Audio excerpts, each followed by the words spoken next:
तीन सवाल। अकबर बीरबल की कहानी।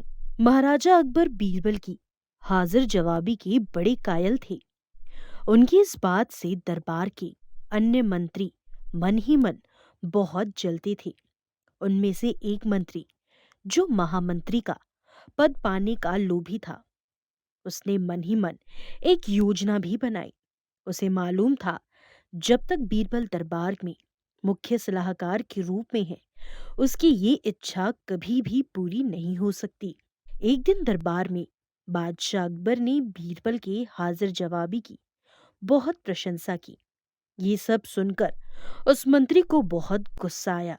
उसने महाराज से कहा, यदि बीरबल मेरे तीन सवालों का उत्तर सही सही दे देता है तो मैं उसकी बुद्धिमत्ता को स्वीकार कर लूंगा, और यदि नहीं तो इससे ये सिद्ध होता है कि वो महाराज का चापलूस है। बादशाह अकबर को मालूम था कि बीरबल उसके सवालों का जवाब जरूर दे देगा, इसीलिए उन्होंने इस मंत्री की बात स्वीकार कर ली। उस मंत्री के तीन सवाल ये थे।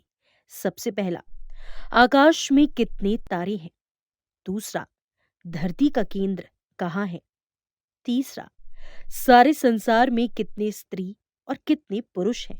बादशाह अकबर ने फौरन बीरबल से इन सवालों के जवाब देने के लिए कहा और शर्त रखी कि यदि वो इनका उत्तर नहीं जानता है तो मुख्य सलाहकार का पद छोड़ने के लिए तैयार रहे। बीरबल ने कहा, तो सुनिए महाराज। पहला सवाल। बीरबल ने दरबार में एक भेड़ मंगवाई और कहा, जितने बाल इस भेड़ के शरीर पर हैं, आकाश में उतने ही तारे हैं। मेरे दोस्त गिनकर तसल्ली कर लो। बीरबल ने मंत्री की तरफ मुस्कुराते हुए कहा। दूसरा सवाल। बीरबल ने जमीन पर कुछ लकीरें खींची और कुछ हिसाब लगाया।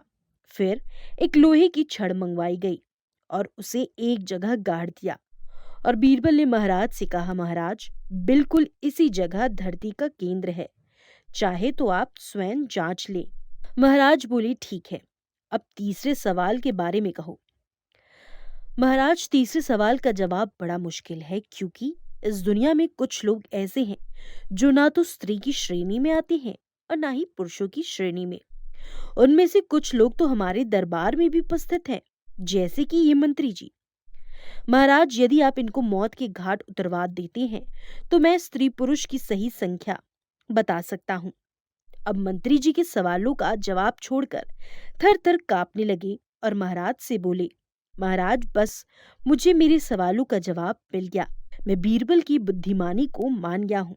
महाराज हमेशा की तरह बीरबल की तरफ पीठ कर कर हंसने लगे और इसी बीच वो मंत्री दरबार से भाग गया। दोस्तों, ऐसी कोई समस्या नहीं है जिसका समाधान ना हो, और ऐसा कोई सवाल नहीं है जिसका जवाब ना हो। बस अपनी सूझबूझ और अपनी बुद्धिमत्ता का इस्तेमाल करना जरूरी है।